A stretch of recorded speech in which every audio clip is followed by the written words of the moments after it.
निर्बाध रूप से जी। बहुत धन्यवाद वीरेंद्र सिंह जी, हमारे स्टेट हेड। धन्यवाद पांडे जी, शुक्रिया। सेकंड राउंड में आपकी बाकी ओपिनियन सम्मिलित करूंगा। वीरेंद्र जी हमारे स्टेट हेड हमारे साथ हैं और वो असली कारणों पर टार्च की रोशनी डालेंगे।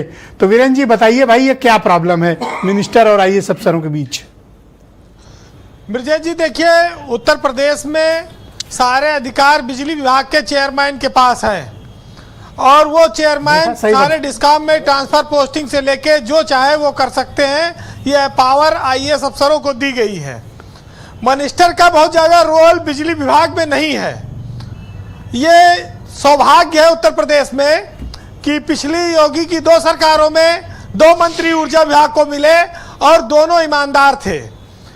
श्रीकांत शर्मा 5 साल तक ऊर्जा मंत्री रहे योगी की पिछली सरकार में और उस समय उनका काफी संघर्ष हुआ तत्कालीन चेयरमैन से और कई पत्र उन्होंने आईएएस अफसरों के खिलाफ लिखे। आज अरविंद कुमार शर्मा भी ऊर्जा मंत्री हैं 3 साल से, उनके ऊपर कोई दाग नहीं है, वो बेईमानी नहीं करते हैं। लेकिन जब सुल्तानपुर में वीडियो आया कि मंत्री जी बीजेपी कार्यकर्ता बोले 3 घंटे बिजली आ रही है, तो मंत्री जी सुनते रहे, फिर उसका जय श्री राम बोलकर गाड़ी में बैठ गए। तो उस पर उनको बड़ी आलोचना हुई। एक वीडियो ये आ गया जो लोगों ने देख लिया। ऐसे कितने कार्यकर्ता उनसे शिकायत करते होंगे जिलों में जाने पर जो लोगों को पता नहीं। अरविंद शर्मा शायद इन्हीं चीजों से विचलित होंगे और अफसरों की मनमानी से वो परेशान है। ब्रजेश जी, बिजली पैदा करना या खरीदना और बिजली देना, ये दोनों अलग अलग सिस्टम है। जब हम बिजली पैदा कर लेते हैं, खरीद लेते हैं, तो बिजली देने की जो अधिकार है, जिम्मेदारी है, वो सब इंजीनियरों के हाथ में आ जाती है। और बिजली विभाग में इंजीनियर लूटने का कोई मौका नहीं चूकते हैं। जेई से लेके एक्सियन एसी चीफ तक बिजली विभाग का भ्रष्टाचार चरम पर है और इसी वजह से ये जो प्राइवेटीकरण की बात आती है बार बार कि बिजली कॉर्पोरेशन को बेच दिया जाए, ये सब वही कारण है। आप बिजली का बिल बढ़ के आ जाए, उसको ठीक कराने जाइए तो घूस दीजिए। आपको एक कनेक्शन लेना है तो इतना बड़ा एस्टीमेट बना देंगे कि आप कनेक्शन ले नहीं पाएंगे, डर जाएंगे, भाग जाएंगे। 2 लाख 4 लाख का कनेक्शन बन जाएगा जी, एस्टीमेट बन जाएगा। समस्या यह है कि एक नहीं, हर डिस्कॉम में एक अरविंद शर्मा बैठा दो, तब भी ये बिजली वाले बेईमानी से नहीं बाज आएंगे। तो ये बताइए कि आपके हिसाब से तो फिर ये कैंसर जो है बिजली विभाग का, ये डिस्कॉम है चारों, ये तो कैंसर हैं और यहाँ बैठे एमडी तो एक से एक खतरनाक हैं। ब्रजेश जी, सारा दिन टेंडर टेंडर टेंडर, किसी एमडी को देखो टेंडर टेंडर। बिजली के विभाग में इतना अधिकार है कि अगर लाइनमैन का एक थप्पड़ मार दे कोई, तो उसके ऊपर ऐसा मुकदमा लिखा जाएगा कि पूरा खानदान जेल में चला जाएगा। तो इतना असीमित पावर है जेई, एई, एसडीओ और एक्सीएन के पास, ये इसका दुरुपयोग है। अगर यही बिजली चोरी अगर जनता रोकने के लिए सड़क पे आ जाए तो सरकार उनके ऊपर मुकदमा लिखवा देगी। तो जनता की मजबूरी है कि इनको झेलो और इनका जो ऊपरी जो इनका डिमांड है उसको पूरा करो, नहीं तो आपके यहाँ रोशनी गायब हो जाएगी, उजाला अब चला जाएगा। समस्या इसी बात की है। अच्छा, ये देखिए शर्मा तो बड़े विनम्र और शांत स्वभाव के व्यक्ति रहे हैं, फिर ऐसा क्या हो गया कि मीटिंग में इस तरह से विस्फोट? और सिर्फ मीटिंग ही नहीं, फिर पब्लिक मीटिंग मऊ में हुई, वहां भी उन्होंने बाकायदा चेतावनी दी। इसका मतलब कि गले तक बात आ गई थी, भर गया था लग रहा है। देखिए, जो आदमी ईमानदार होगा, 1 रुपया नहीं लेता होगा, तो वो जनता की शिकायत, बार बार कार्यकर्ताओं की शिकायत नहीं सुन पाएगा। 3 साल से वो सुन रहे थे। उन्होंने बोला, अरविंद शर्मा कोई ऐसे आदमी नहीं है कि कोई सियासत में रहे हो, बहुत उनको जो है भविष्य के लिए पैसा इकट्ठा करना हो, राजनीति में बहुत चुनाव लड़ना हो।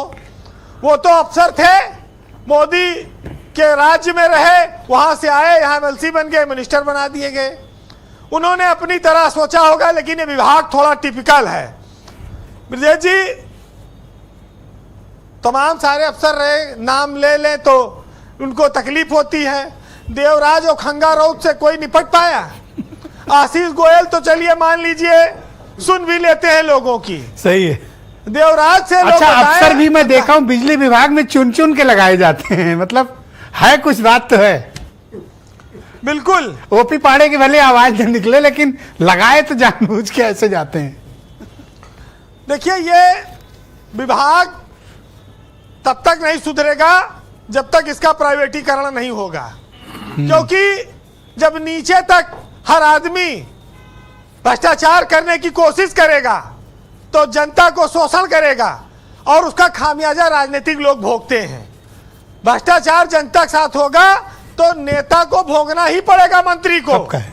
सुनना ही पड़ेगा, अभी तुरंत- क्योंकि अफसर से वो नहीं लड़ सकते। बिजली विभाग के हाथ में ये जो FIR के अधिकार हैं ये समाप्त किए जाने चाहिए। इससे जनता को मजबूरी में शोषण सहना पड़ता है। बिजली विभाग के अधिकारी इसका दुरुपयोग करते हैं। तो आज मुख्यमंत्री की बैठक थी, कोई रास्ता निकला वीरेन जी? देखिए, मुख्यमंत्री तो 2-4-6 महीने में एक आध बार साल में बैठक लेते हैं। जब मंत्री लगातार सोशल मीडिया पर उनका चल रहा है, वायरल हो रहा है, तो मुख्यमंत्री ने भी सोचा कि आखिर ऐसा क्या बवाल चल रहा है, इसको देखा जाए। हल निकलने का क्या है? जब सरकार पूरा मदद कर रही है, सरकार चाहती है कि भ्रष्टाचार ना हो और लोगों को भरपूर बिजली मिले, तो ये बिजली कहाँ जा रही है? ये तो वही बात हो गई कि हम केंद्र से 1 रुपया भेजते हैं और गांव में 15 पैसा पहुंचत है।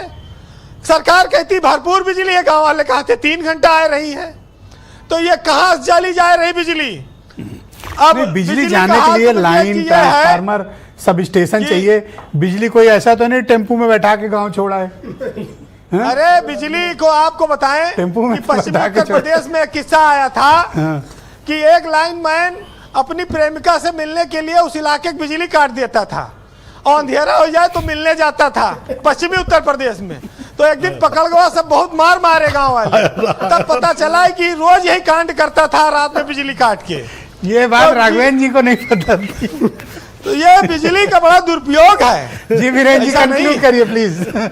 ये देखिए उन्होंने देखिए, बताया, प्यार दिया। आज मैं बात कहूंगा, थोड़ी प्रेम मोहब्बत वाली शायरी है, लेकिन इसका राजनीतिक संदेश बहुत बड़ा है।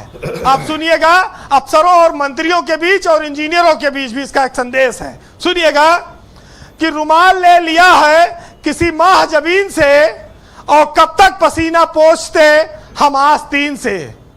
ये आंसुओं के दाग हैं, आंसू ही धोएंगे, ये दाग धुल न पाएंगे अब किसी वॉशिंग मशीन से। बहुत शुक्रिया वीरेन जी, आपका बहुत बहुत धन्यवाद, बहुत शुक्रिया हमारे साथ जुड़ने के लिए। बहनों भाइयों, क्विक राउंड है, मैं अपने